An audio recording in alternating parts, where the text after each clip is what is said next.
everybody. I have a script here, but somehow I feel compelled to talk about Texas. That was marvelous, Mrs. Secretary. I'm actually here on the happiest task of the whole conference. I'm honored to be here today to introduce Juliana Eades, the distinguished CDFI leader and founding president of the New Hampshire Community Loan Fund, as the 2012 recipient of the Ned Gramlich Award for Responsible Finance.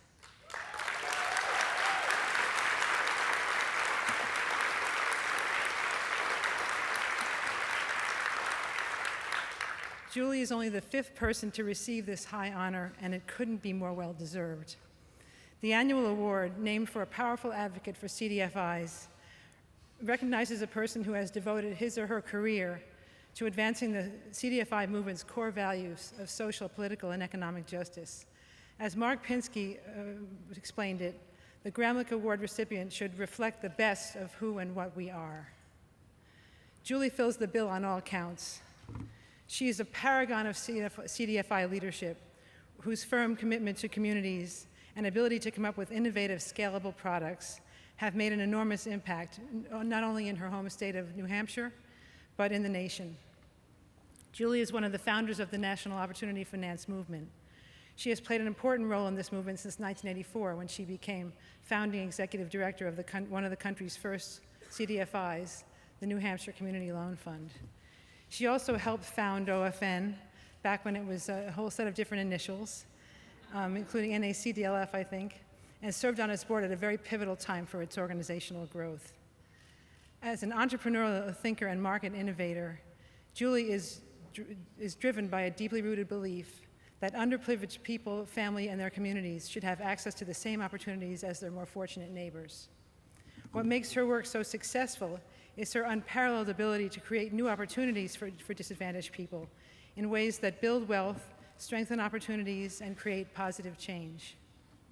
Julie's ability to do this has resulted in a constant stream of great ideas, high-impact products, and programs over the years, all of them designed to respond to the particular needs of people in New Hampshire's most distressed communities. Under Julie's energetic leadership, her organization has become a model of a classic place-based CDFI, and it's grown substantially over the years. Now it's topping out at over $80 million in total assets. Throughout her tenure as CEO, Julie has continued to focus on understanding and creatively addressing the needs of the people with severe economic challenges in New Hampshire. As one of her colleagues told me, Julie is all about mission, mission, mission. Every decision she makes and all of her instincts are about serving the people that we are trying to help. This strategic clarity and consistent vision has resulted in a flood of creative new ideas coming from New Hampshire. The rest of us have just come to expect them from Julie and her superb staff. The fund's strategy to create resident-owned manufactured housing communities is perhaps the best-known example of Julie's ability to design programs that meet local needs and achieve scale, the CDFI field's elusive holy grail. Julie and her team created resident-owned co-ops and developed the first-ever CDFI fixed-rate mortgage product, turning a losing proposition into a life-changing opportunity for people for whom homeownership would otherwise never have been possible. There are now 102 resident-owned communities in New Hampshire. That's about 20% of the manufactured housing parks in the entire state, and thousands of new homeowners who, for the first time, are able to enjoy the true benefits of homeownership. In 2008, the fund spun off a separate nonprofit social venture called Rock USA to spread its transformational park conversion strategy nationwide. In 2009, that earned the fund the Next Award. Along with this achievement and equally inventive microenterprise and asset building programs, we're also here to honor Julie's stellar reputation among her fellow CDFI practitioners. She is a universally respected, much admired, and well-liked peer. Julie has inspired me and her fellow CDFI practitioners to work, to think, and to dream big dreams, always starting from the heart of our shared mission. She has always made herself available to other colleagues and brings unusual wisdom and humility to the process. As her longtime co-worker and running buddy Al Cantor said, Julie invariably deflects all praise onto her staff and onto our borrowers and partners. It's never about the glory of Julie. It's about getting the work done and helping people. As some of us know, it is a singular pleasure to interact with Julie, whether you're just sitting in a meeting with her or hearing her on a panel. The first thing you notice is her unassuming, friendly, and genuine manner. She certainly has charisma, as most CDFI leaders do, but it's the quiet variety. People just feel comfortable around her right away. Soon after that, you notice her quick wit, her incisive intelligence, and ability to cut right to the heart of the matter. And then, as you keep listening, you begin to realize just how generously Julie shares her experience, her enthusiasm, her encouragement.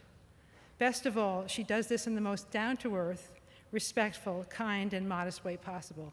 She does it because she truly cares about our shared mission, and because she truly believes that working together, we can broaden the impact and success of the whole industry. The depth and tenure of Julie Eades' work in New Hampshire is an exemplar to all of us who work in the field, whether they're veterans like me or younger people just discovering CDFIs as a possible profession. As OFN board member Alan Branson commented, Julie is an example of what is possible and attainable by many in the industry if we stay the course, maintain the commitment, keep the faith. Julie's work gives me the hope that my region can be better if we keep at it, keep pushing the flywheel, taking another step forward every day. Of course, Julie's accomplishments have not gone unnoticed, as evidenced by the literally dozens of awards and honorary degrees she has received. However, I know Julie well enough to know that while she appreciates the recognition, she remains much more interested in the good that she and her team can accomplish going forward. Nearly 30 years after helping to start a movement and building a model CDFI, Julie remains as thoughtful, as creative, as intellectually vibrant, and as committed as she has always been. Julie has made a profound difference in the lives of people that CDFIs exist to serve, and she's still making a difference every day. On behalf of all of us, your fellow practitioners, Julie, I want to say thank you. Thank you for setting the standard of excellence for our entire profession, and thank you for so generously helping us learn how to meet it. You are, without a doubt, the best of who we are and what we are. I'm delighted to introduce the recipient of the 2012 Ned Gramlich Award for Responsible Finance, Juliana Eades.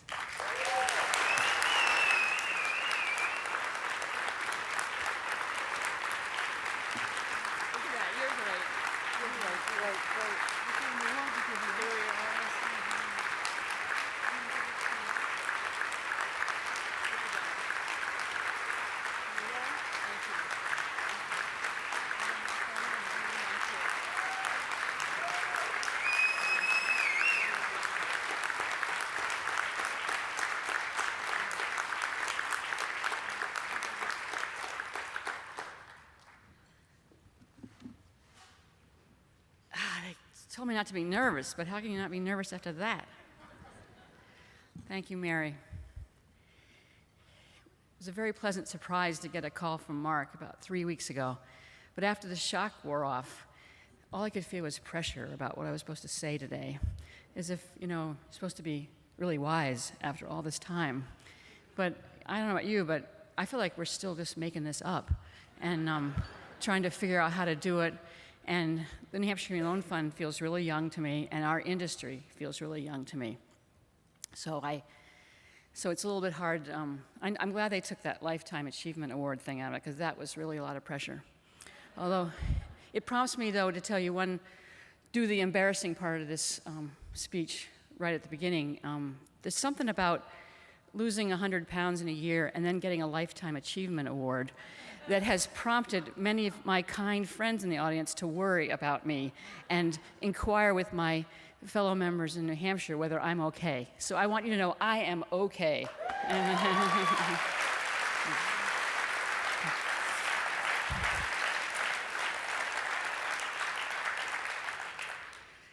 My brother would have said, I'm well, now give him hell. But that's my little bit of Texas in me. So I want to start by appreciating my friends and member of the New Hampshire staff and board. Nadine Sally's been Director of Lending for 13 years. Rick Menard, Policy. John Hamilton, Business Lending. Steve Varnum, Communications. Carrie French, she and I are the executive team, and I get credit for everything she does. And our 2 board members, Sarah Varela and Michael Swack from the Carsey Institute at the University of New Hampshire. You're the best.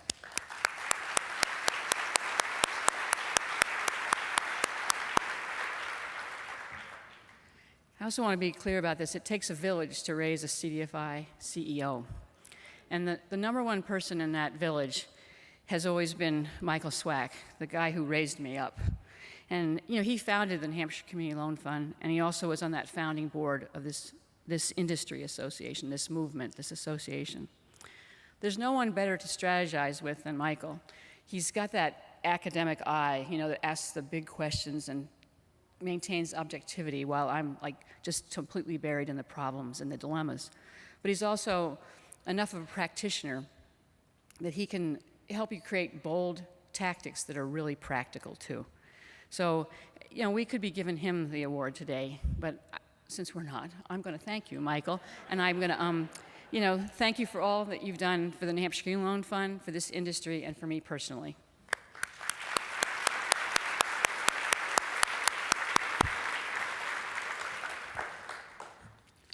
Along with Michael, my lineage starts with Chuck Mathai, who died 10 years ago.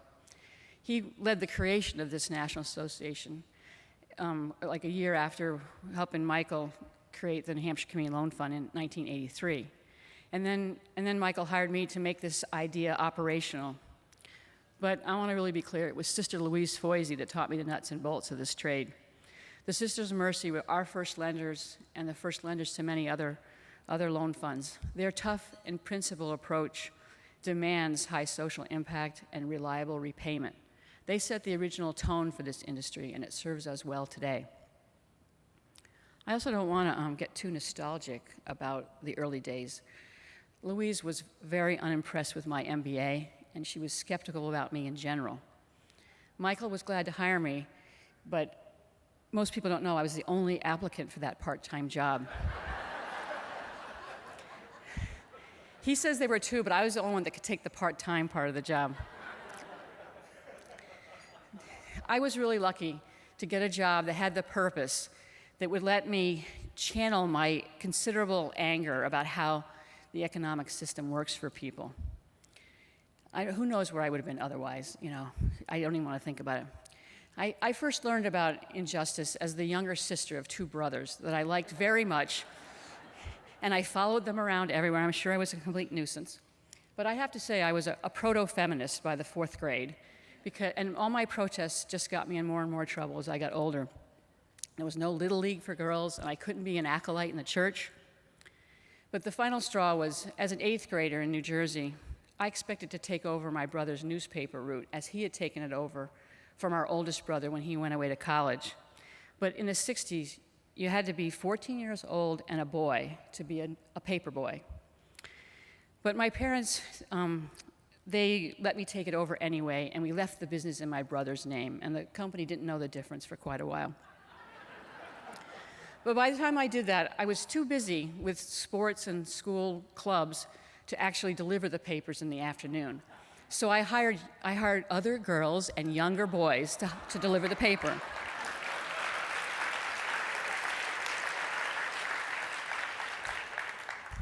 But I did all the collecting by mail because it's handling the money that gets little kids in trouble. But a year in, every paper boy in town had come and given me their route because I would do the collecting for them, which they hated, and they'd get the same amount of money because I got a volume discount on the papers. So that was my beginning as a funky capitalist, and I learned a lot.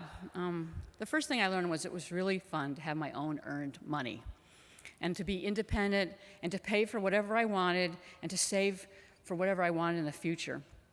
Now I realize this is a universal desire of all adults, to be self-supporting and independent, and have the security they know that they can meet their own needs. And I think that desire is the basis for our high repayment rate in this industry.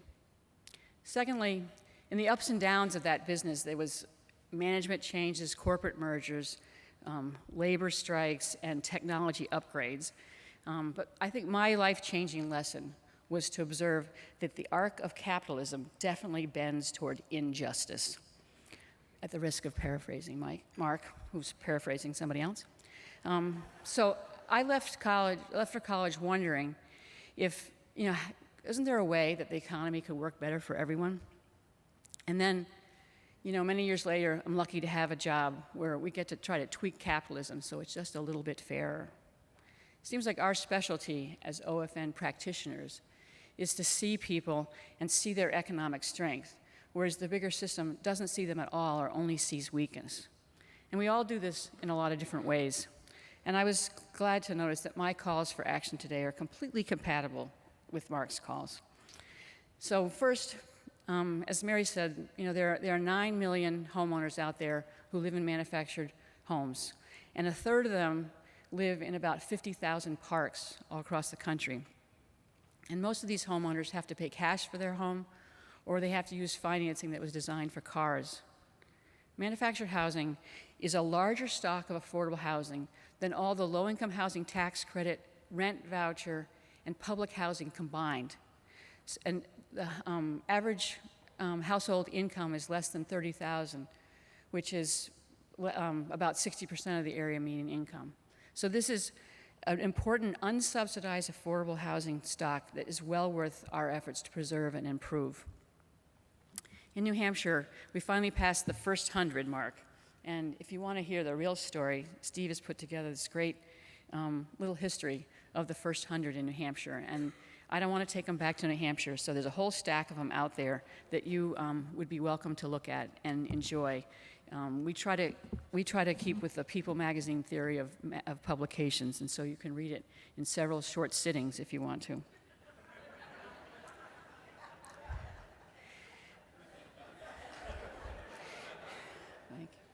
These 103 parks, we've got one more since you heard about it, are 6,000 homeowners that now really, they control 20% of the market in New Hampshire. And you can tell that that's starting to mean something because when you see the advertisements in the paper for a home for sale, the realtors are prominently putting in there that they're in a co-op. So obviously that has value for the buyer, and those homes sell much quicker. But the big thing is the families and elders that are in those homes now that are in resident-owned communities. They're secure in their locations, they're building community and improving their quality of life, they're doing public health and environmental safety improvements, and their housing costs are increasingly affordable.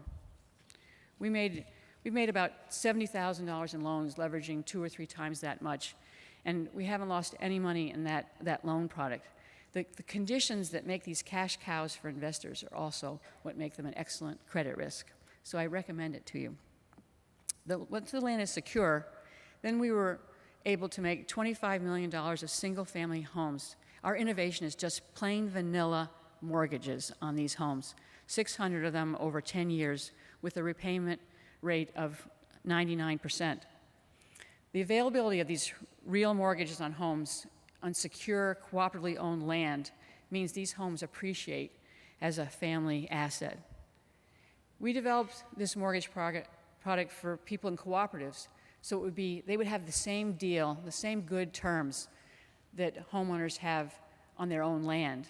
But as we looked into it, turns out manufactured housing in its own land doesn't get a very good deal either. So we just have launched a new product to serve that market. But for all the success of these cooperatives and homeowners, the cold hand of capitalism isn't applauding. Every single one of these deals is as tough as the last one, because this industry is making a lot of money lending on these homes as if they were cars, even though their customers have an avoidable, unnecessary depreciation as a result. So I recommend it to you. And I hope that you will join with Rock USA to engage in this market that's been neglected and disparaged. Rock USA is now active in 22 states and has helped convert 26 communities in 11 states outside of New Hampshire. And that's opening up an opportunity for you to participate with them, as well as to follow behind those conversions and use your single-family lending products in those cooperatives.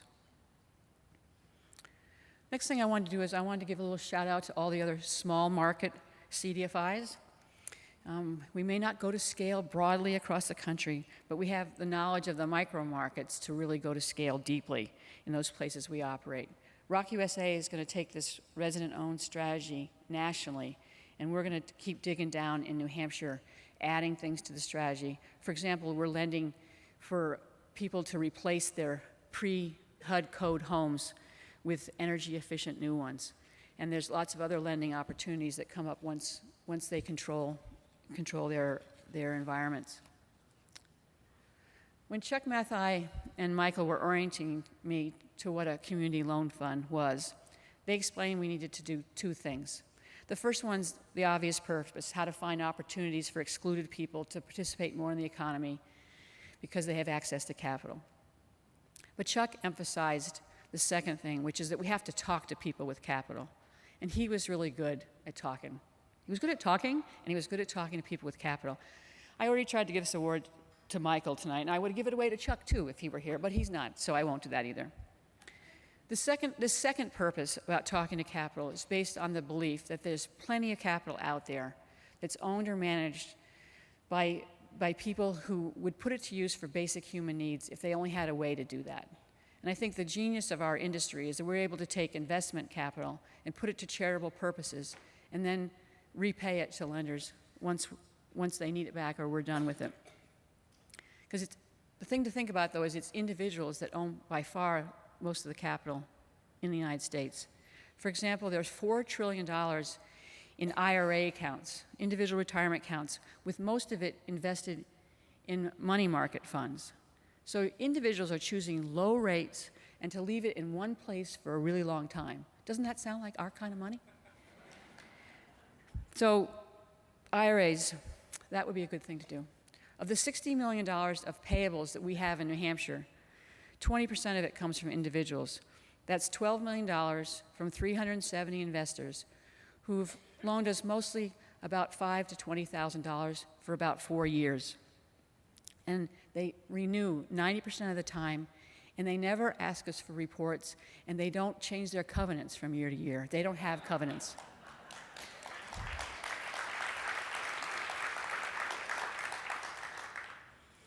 They have both high and low net worth, and a few of those investments are coming from self-directed IRAs. Some investors are actually preschoolers who have their college funds with us. My daughter's college savings were invested in the New Hampshire Community Loan Fund for over 10 years with the repayment timed to pay off her sophomore year's tuition. So another source of long-term money, which we all need. But even in New Hampshire, we really haven't scratched the surface of our potential with individual investors, or individual donors either, for that matter. I think the place to start, and that Chuck would have us start talking to people about capital, is talk to ourselves. If we, who know more about this than anybody else, don't have some of our personal money invested in our communities and in CDFIs, then how can we talk authentically to others about doing it? And if you're feeling tentative, there's a handful of funds that accept individual investors. There's Calvert Notes, and you can always lend in New Hampshire. We'll test you out and put it to work. Depending on which state you live in, we could use your money. And we haven't lost anyone's money yet, but as you know, that's possible. And future performance is past performance is no indication of future performance. And you got to get used to that line if you're going to ask individuals for investments. But I better stop now because I've now reduced myself to soliciting you all. Almost. But I hope you remember two things. One is that in our services to invisible people, I hope you'll include homeowners in resident-owned manufactured housing communities. And secondly, we have a huge investment potential with individuals like you and me. And now I want to thank the board of OFN for this honor. I'm proud to represent everyone who's helped make our body of work that is the New Hampshire Community Loan Fund worthy of recognition.